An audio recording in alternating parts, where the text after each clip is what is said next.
ఓటును తప్పుగా వేస్తే ఏం నష్టం జరుగుతుంది అంటే తెలంగాణ రాష్ట్రాన్ని ఉదాహరణగా చూపించొచ్చు. కేసీఆర్ పాలనలో సేద్యానికి కేరాఫ్గా మారి అన్నపూర్ణగా ఉన్న రాష్ట్రం ఇప్పుడు కాంగ్రెస్ గాడి తప్పిన పాలనతో రైతేడ్చిన రాజ్యంగా మారుతున్నది. యాసంగిలో వేసినటువంటి పంటలకు నీళ్ళివ్వకుండా ఎండబెట్టాడు రేవంత్ రెడ్డి. అది పోతే పని కాలం కలిసిరాదా అన్నతో ఆశతో వానాకాలం పంటను వేసుకుంటే దానికి కావలసినటువంటి యూరియాను కూడా అందించడంలో రేవంత్ సర్కారు అటర్ ఫ్లాప్ అయింది. అందుకు వేసినటువంటి యూరియా దొరుకుతలేదు. పంటలకు నీరు పెట్టాలో ఎరువుల కోసం సొసైటీల వద్ద పడికప్పులు పడాలో తెలియక రైతులు తలలు పట్టుకుంటున్నారు. తిండి తిప్పలు మాని యూరియా కోసం సొసైటీల దగ్గర కాపు కాయక తప్పట్లేదు. మహిళా రైతులైతే పిఎస్పిఎస్ కేంద్రాల ఆవరణలోనే కుప్పకూలిపోతున్నారు. కేంద్ర సర్కారుకు సోయి లేదు, రేవంత్ సర్కారుకు బాధ్యత లేదు, మంత్రులు అధికారులకు అసలే పట్టదు. వెరసి తెలంగాణలో రైతుల పరిస్థితి అసమర్థ పాలనలో ఎరువుల గోసగా మారింది. ఇక దీనికి సంబంధించి తాజా అప్డేట్స్ లైవ్ అందించడానికి మా కరెస్పాండెంట్స్ సిద్ధంగా ఉన్నారు. లెవిల్ హైదరాబాద్ నుంచి ఉన్నారు, అలాగే వేణుగోపాలరావు కరీంనగర్ నుంచి ఉన్నారు, అలాగే నెక్స్ట్ రవీందర్ గారు నిజామాబాద్ నుంచి ఉన్నారు, నెక్స్ట్ రవికాంత్ వరంగల్ నుంచి ఉన్నారు. మరి కాసేపట్లో ఖమ్మం నుంచి సాంబశివరావు జాయిన్ అవుతారు మనతోటి. లివిల్ చెప్పండి, మొత్తానికి తెలంగాణలో జరుగుతున్నటువంటి సిచ్యువేషన్ చూసినా, ఎక్కడ చూసినా, ఏంటి పరిస్థితి చూసినా, ముఖ్యంగా ఏదైతే అసమర్థుడు పాలన చేస్తే ఆ కష్టాలు ఎలా ఉంటున్నాయో తెలంగాణ ప్రజానికి ఇప్పుడు అర్థమవుతుంది అనుకోవాలా? ఇవాళ స్పష్టంగా అర్థమవుతుంది. కాంగ్రెస్ ప్రభుత్వం వచ్చిన తర్వాత ఇవాళ రైతన్న ఆగమైపోయారు, రైతు బతుకు ఇవాళ చిద్దులమైపోతుంది. ఆనాడు 10 సంవత్సరాల కాలంలో రైతు రాజుగా తెలంగాణ దేశానికి రోల్ మోడల్గా ఉంది. ఆనాడు వ్యవసాయం పండుగ అయితే ఇవాళ పూర్తిగా దండుగ అయిపోయింది. ఇవాళ ఎక్కడేసిన గొంగడి అక్కడే ఉందన్న చందంగా ఇవాళ కాంగ్రెస్ పరిపాలన కొనసాగిస్తుంది. ఆనాడు ఉమ్మడి రాష్ట్రంలో ఉన్న అంటే మార్పు తీసుకొస్తాం, ఆనాటి రోజులు తీసుకొస్తామని రేవంత్ రెడ్డి అనేక సందర్భాల్లో ప్రగల్భాలు పలికారు. ఆ ప్రగల్భాలు ఇవాళ అక్షరాల నిజం చేశారనేది ఇవాళ తెలంగాణ యావత్ రైతాంగం అంతా కూడా చెప్తున్న పరిస్థితి. అదే ప్రశ్నించుకుంటున్నారు. ఖచ్చితంగా మార్పు అంటే ఆనాటి మార్పు తీసుకొచ్చారు. నాడు ఉమ్మడి రాష్ట్రంలో ఏ విధంగా అయితే మందు బస్తాల కోసం క్యూ లైన్లో చెప్పులు పెట్టేవాళ్ళు ఇవాళ మరొకసారి కూడా అదేవిధంగా చెప్పులు పెట్టాల్సిన దుస్థితి ఏర్పడిందంటే ఖచ్చితంగా రేవంత్ చెప్పిన మార్పు ఇదేనా అంటూ కూడా ఇవాళ విమర్శనాస్త్రాలు గుప్పిస్తున్నారు. ఆనాడు అనేక సందర్భాల్లో కూడా మందు బస్తాల కోసం ఉదయం 4 గంటలకు 3 గంటలకు వెళ్ళి అటు ఏదైతే కోఆపరేటివ్ సొసైటీల దగ్గర కావచ్చు, ఇతర డీలర్ల దగ్గర మందు బస్తాల కోసం ప్రధానంగా యూరియా కోసం రైతన్న పాటలు పడేది. ఇవాళ అదే దుస్థితి మళ్ళీ ఏర్పడింది. ఇవాళ ఎక్కడ చూసినా ఏముంది మందు బస్తాల కోసం క్యూ తప్ప అనే చర్చ ఇవాళ ప్రధానంగా జరుగుతుంది. అంటే కాంగ్రెస్ ప్రభుత్వం రైతులపైన ఏమాత్రం కూడా ప్రేమ లేదు, రైతాంగం పట్ల పట్టింపు లేకపోవడమే దీనికి ప్రధాన కారణంగా చెప్తున్నారు.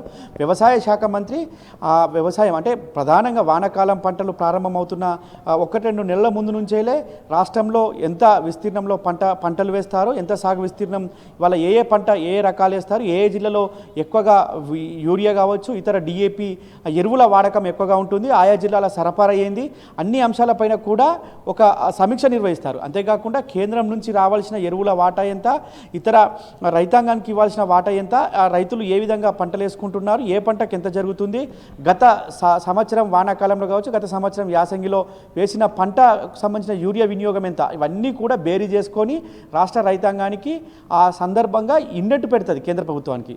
కానీ ఈసారి అదేం జరగలేదు. కాంగ్రెస్ ప్రభుత్వం వచ్చిన తర్వాత రైతంటేనే పట్టింపు లేదు, రైతులపైన ఎలాంటి అది లేకపోవడంతో ఇవాళ ఎలాంటి సమీక్ష చేయకపోవడంతో ఇవాళ ప్రధానంగా రాష్ట్రంలో వ్యవసాయానికి యూరియా కొరత ఏర్పడింది. యూరియా కొరత కాస్త ఇవాళ యావత్ తెలంగాణ రైతుల నోట్లో ఇవాళ మట్టి కొట్టే విధంగా కాంగ్రెస్ ప్రభుత్వం తీసుకున్న ఈ దిక్కుమాలిన నిర్ణయం అంటూ కూడా ఇవాళ రైతులంతా కూడా మండిపడుతున్నారు. ఇవాళ ఉదయం 4 గంటల నుంచి 3 గంటలకే బాయికాడ పనిచేసుకుని బతికే మేము ఇవాళ ఎరువుల కోసం లైన్లు కట్టాల్సిన దుస్థితి ఏర్పడిందంటూ కూడా వారంతా కూడా ఆవేదన వ్యక్తం చేస్తున్నారు. అంటే ఖచ్చితంగా ఇవాళ కాంగ్రెస్ ప్రభుత్వం వస్తే ఆనాడి రోజులు తీసుకొస్తారంటే ఉమ్మడి రాష్ట్రంలో ఏ విధంగా అయితే ఉందో అక్షరాల అది సత్యమైందని చెప్పేసి కూడా ఇవాళ మా అందరూ కూడా చర్చించుకుంటున్న పరిస్థితి. ఖచ్చితంగా ఇవాళ ఆ దుస్థితి రావడానికి కారణం ఈ కాంగ్రెస్ ప్రభుత్వం, ఈ అసమర్థ పాలనే అంటూ కూడా ఇవాళ దుమ్మెత్తిపోస్తున్న పరిస్థితి అయితే మనకు ఎక్కడ చూసినా కనిపిస్తుంది. 1 రోజు కాదు, 2 రోజు కాదు, నెలల తరబడి కూడా ఇవాళ యూరియా కోసం క్యూ లైన్లో నిల్చున్నారంటే అంటే ఆ రాష్ట్రంలో పాలన ఏ విధంగా ఉంది, రైతాంగం పైన వ్యవసాయ సంక్షేమం పైన ఏ విధంగా దృష్టి పెట్టింది ప్రభుత్వం అనడానికి ఇంతకు మించిన ఎగ్జాంపుల్స్ లేవు. ఇవాళ ప్రధానంగా వరి పంట కోసం పెద్ద ఎత్తున వానాకాలంలో వరి పంట ఎక్కువ సాగు అవుతుంది, వరి పంటకు ఎక్కువ మొత్తంలో యూరియా వాడకం ఉంటుంది. కానీ ప్రభుత్వంలో ఎలాంటి అది లేకపోవడంతో, ఇవాళ ఎలాంటి చలనం లేకపోవడంతో కృత్రిమ కొరతగా ఇవాళ డీలర్లు సృష్టించి ఎక్కువ రేటుకు అమ్ముకోవడం కావచ్చు, దళారుల నుంచి రైతాంగం దగ్గర డబ్బులు దండుకోవడం ఇవాళ ప్రధానంగా జరుగుతుంది. అంటే ప్రభుత్వంలో పాలన పైన దృష్టి సాధించడం లేదు, ఎలాంటి సమీక్షలు లేకపోవడమే దీనికి ప్రధాన కారణంగా కూడా చర్చిస్తున్నారు. అయితే గత బీఆర్ఎస్ పాలనలో ఆనాడు ఎరువుల కోసం కావచ్చు, అనేక విషయాల్లో, అంటే విత్తనాల కొరత లేకుండా, ఎరువుల కొరత లేకుండా, నకిలీ విత్తనాల బెడద లేకుండా అన్ని విషయాల్లో కూడా జాగ్రత్తలు వహించి ఆయా శాఖల సమన్వయంతో 1-2 సార్లు సమీక్ష సమావేశాలు ఏర్పాటు చేసి ఎక్కడి నుంచి ఎరువులు వస్తున్నాయి, ఏ రైల్వే స్టేషన్ అంటే కాకినాడ పోర్టుకు వస్తుందా, విశాఖ పోర్టుకు వస్తుందా, ఇట్లా బేరీ చేసుకొని ఎప్పటికప్పుడు సమీక్షలు చేసుకున్నట్టు మార్కెటింగ్ శాఖతో పాటు, అగ్రోస్తో పాటు వ్యవసాయ శాఖ, ఇతర శాఖల సమన్వయంతో ఎప్పటికప్పుడు ట్రాన్స్పోర్టేషన్ నేరుగా ఆయా జిల్లాలకే ర్యాక్ల ద్వారా, అంటే ప్రత్యేకంగా రైలు మార్గం ఉన్న జిల్లాలకు అక్కడ యూరియాను పంపించి రైతాంగంకి ఇబ్బందులు లేకుండా ఆనాటి ప్రభుత్వం పాలన కొనసాగించింది. అనేక సందర్భాల్లో వ్యవసాయ శాఖ మంత్రిగా ఉన్న నిరంజన్ రెడ్డి ఆనాడు ఇతర జిల్లాలకు వెళ్ళి, అంటే ఇతర కాకినాడకు వచ్చే పోర్టుకు వెళ్ళి ప్రధానంగా సమీక్ష చేసి అక్కడ అధికారులతో, ఇక్కడ నుంచి అధికారుల బృందంతో వెళ్ళి అక్కడ అధికారులతో మాట్లాడి, కేంద్ర ప్రభుత్వంతో ఎప్పటికప్పుడు మాట్లాడి తెలంగాణ రాష్ట్రంలో ఏ మూలకు కూడా, ఏ రైతాంగానికి కూడా ఎరువుల కొరత రావద్దు, వారు కోరినంత ఎరువులు ఇవ్వాలి, వారు కోరినంత ఎరువులు ఇస్తేనే పంటలు దిగుబడి వస్తుంది, ఆ దిగుబడితోటే రైతు రాజైతడే తప్ప ఇంకోటి కాదని కూడా అనేక సందర్భాల్లో చెప్పుకొస్తూ, అనేక సందర్భాల్లో కూడా అధికారులకు ఎప్పటికప్పుడు రివ్యూలు చేసి ఒక ట్రాకింగ్ సిస్టమ్ పెట్టుకొని ఎవరికి కూడా ఇబ్బందులు తలెత్తకుండా చూసేది. కానీ ఇప్పుడున్న ప్రభుత్వం అగ్రోస్ ఎవరో తెలియదు, మార్కెటింగ్ శాఖ ఎవరో తెలియదు, అగ్రికల్చర్ ఎవరో తెలియదు, అంటే పూర్తిగా సమన్వయ లోపం ముఖ్యమంత్రికి అసలే తెలియదన్న విషయం ఇవాళ ప్రధానంగా అర్థమవుతుంది. అగ్రికల్చర్ మినిస్టర్కు, ట్రాన్స్పోర్టేషన్ మినిస్టర్కు, ఇటు ముఖ్యమంత్రికి ఒకరికొకరి సమన్వయం లేకపోవడంతో పూర్తిగా ఈ విధంగా జరుగుతుందనే ఆరోపణలు కూడా పెద్ద ఎత్తున వెలువడుతున్నాయి. అంటే రాష్ట్ర రైతాంగాన్ని పూర్తిగా పట్టించుకోవట్లేదు, దివాలా తీసే విధంగా ఇవాళ ఈ ప్రభుత్వం అమలు చేస్తున్న విషయాలు కూడా, ఇవాళ అమలు చేస్తున్న పథకాల విషయంలో కూడా అంచనా వేస్తున్నారు. ఇవాళ ఆనాటి రోజులంటే ఖచ్చితంగా తీసుకొచ్చిరు ఈ ముఖ్యమంత్రి అంటూ కూడా ఇవాళ సెటర్లు వేసుకున్న పరిస్థితికి వచ్చిందంటే రైతులంతా కూడా తీవ్ర ఇబ్బందులకు గురవుతున్న పరిస్థితి అయితే మనకు తాజాగా చూసుకోవచ్చు.